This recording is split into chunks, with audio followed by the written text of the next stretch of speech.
3 coisas sobre como ser batizado no Espírito Santo. Ponto número 1. No reino, tudo acontece pela fé.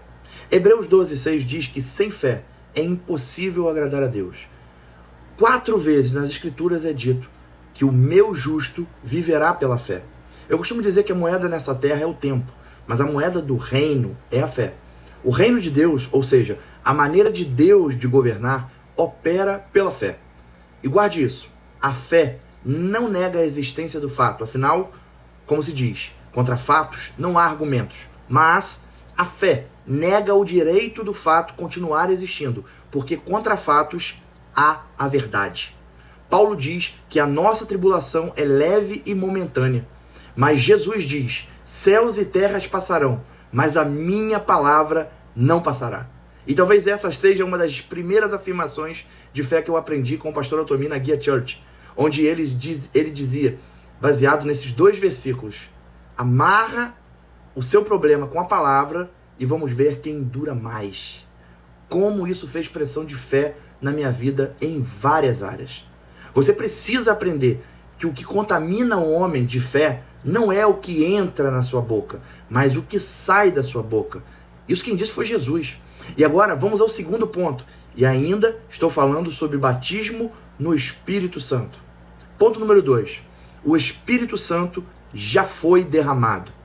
O dia de Pentecostes, relatado em Atos, onde Jesus disse que aos apóstolos que aguardassem para que recebessem poder do céu, foi prometida a eles que o outro, semelhante a ele, ou seja, o Espírito da verdade, o próprio Espírito Santo de Deus, viria sobre eles. Isso representava outra promessa sendo cumprida por Jesus, quando ele disse que teria que ir para preparar morada para eles.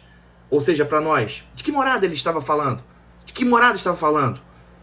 Casas no céu? Bem, isso eu não posso precisar, mas certamente ele se referia agora ao Espírito Santo poder vir e morar em nós, através da obra consumada dele em favor de nós, que nos tornou santos pela graça mediante a fé.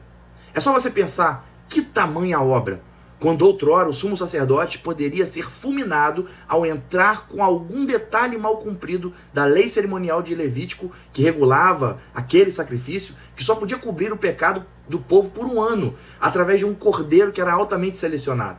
Você pode pensar que exagero. Era tão poderosa a presença que diante de qualquer desvio da palavra já era fulminada e tinham que puxar o sumo sacerdote pela corda que era amarrada na sua cintura. Agora, imagine o Espírito de Deus vindo e morando dentro de nós. Este é o cumprimento da profecia de Joel 2, onde nos últimos dias o Espírito do Senhor seria derramado sobre toda a carne.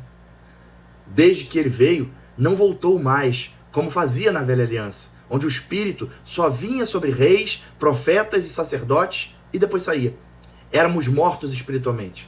Uma prova dessa nova e superior aliança é o fato de Jesus, um homem de carne e osso, glorificado, estar à direita de Deus em posição de justiça e autoridade, nos representando.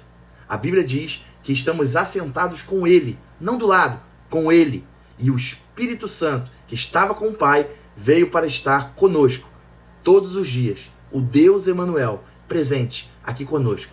Entenda, se Ele veio, foi para morar em nós. Hoje, o templo de Deus somos nós. E agora, vamos para o ponto prático desse pequeno vídeo. Ponto número 3. A diferença entre espírito e alma. Muitas pessoas não recebem o batismo no Espírito Santo, primeiro, porque creem errado. E se você crê errado, você age errado. Agir errado, onde as Escrituras garantem que a evidência do batismo no Espírito Santo é o falar em línguas. É simplesmente não falar. Porque o Espírito Santo está em você. Lembre-se, tudo no reino é pela fé. Nada acontece sem fé. E o batismo no Espírito Santo é o mesmo. O problema muitas vezes é que não se confia na palavra sem se estribar no seu próprio entendimento. Isso se deve bastante à diferença entre alma e espírito. Rapidamente, compreenda. A fé é um atributo do seu espírito. Ela é uma posição e uma atitude, enquanto a alma são suas emoções e sentimentos. A sua alma é convencida por experiências. Por isso, ela fica esperando por uma. Principalmente quando você ouve sobre tanta dificuldade em receber o batismo no fogo. Mas não é para ser assim. Você não vive pelo que sente, mas pelo que você crê. Foi por isso que antecipei sobre a fé, a moeda do reino, a morada do Espírito Santo e sobre a diferença entre alma e espírito. Eu já vi pessoas que choravam copiosamente sem receber o Espírito Santo em ministrações após ouvirem sobre a diferença de espírito e alma, abandonarem sua mente cartesiana e cheia de histórias que elas contavam para si mesmas de como deveria acontecer, se rendendo espiritualmente agora à experiência que já é sua por direito. Você só precisa ousar. Vamos ao texto que evidencia o ocorrido em Pentecostes, porque ele vale até os dias atuais. Embora você não precise ver mais chamas de fogo sobre a sua cabeça, aquele foi o evento original. E você não precisa ver para crer, igual Tomé. E não pode mais ficar sem o falar em outras línguas, pois é uma arma poderosíssima para o cristão. Ela ora a vontade perfeita de Deus e a sua mente fica infrutífera. Mais um motivo para não envolver a mente nessa empreitada. Vamos ao texto de Atos 2, versículo 4. Acompanhe comigo. Onde após a descida do Espírito Santo, como comentamos, é relatado o seguinte. Versículo 4. E todos foram cheios do Espírito Santo e começaram a falar noutras línguas, conforme o Espírito Santo lhes concedia que falassem. Agora, fato número 1. Quem foram cheios? Todos. Se você aceitou Jesus como Senhor e Salvador e crê com o coração para a justiça, o Espírito Santo já fez morada em você. Fato número 2. Quem falou?